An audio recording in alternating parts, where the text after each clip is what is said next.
So in my talk today, I talked about a research study that I've led for nearly 20 years. It's called Project EAT, and we basically have two longitudinal cohorts that we've been following from adolescence through adulthood. And I've been really interested in looking at how young people eat, how active they are, how they feel about their bodies, what is their weight status, and do they engage in disordered eating behaviors such as unhealthy weight control behaviors and binge eating. And our research has really focused on the prevalence of these problems, what predicts these problems, how they're interrelated, and what are the outcomes. A major finding that we've had from our body of literature is that eating disorders or disordered eating behaviors and obesity are not actually on two ends of the spectrum, as many people believe, but they're actually interrelated. And we have found that there are shared risk factors for both disordered eating and weight gain over time, such as body dissatisfaction. And that's what I was talking about today, because many people in the obesity field think it's not so important to talk about body image.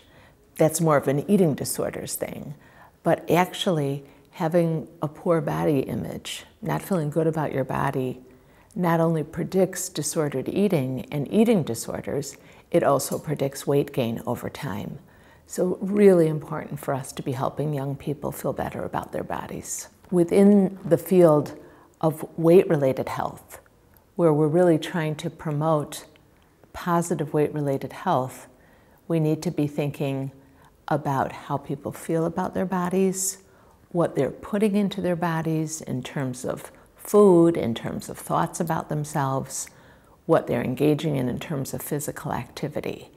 And we really need to be, as health promotion experts, thinking about the broad spectrum of eating and weight-related problems. We have found over time that young people who feel better about themselves engage in healthier behaviors. For example, they're more physically active, and they also gain less weight over time. We've also found, which people kind of know now, is that they're less likely to engage in unhealthy weight control behaviors.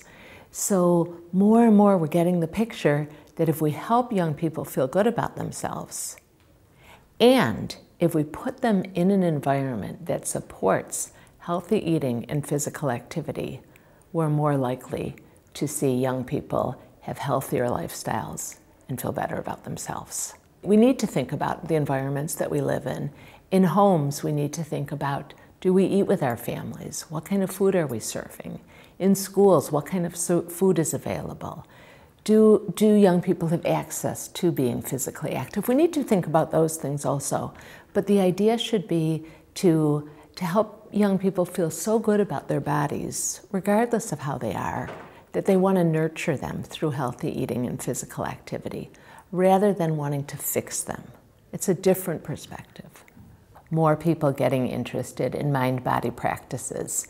And one of those practices that has really caught my attention is yoga. And yoga is both a physical practice that involves asanas, physical postures, and it also involves really the process of coming inward, paying attention to my breath, paying attention to what's really deep inside of me. We've really begun to explore the association between practicing yoga and body image. And we have found that there is a suggestion that if you have a poor body image and you engage in yoga, it may be helpful in helping you feel better about your body. How that may be happening is also intriguing to me. Is it through the movement? Is it through coming into contact with a deeper part of myself? I mean, these are all questions that need to be explored. And then again, what can teachers do? How can we help teachers to teach yoga in a way that really allows practitioners to practice in a way that honors their own body, their own state of mind? So that's a big part of what I'm working on now.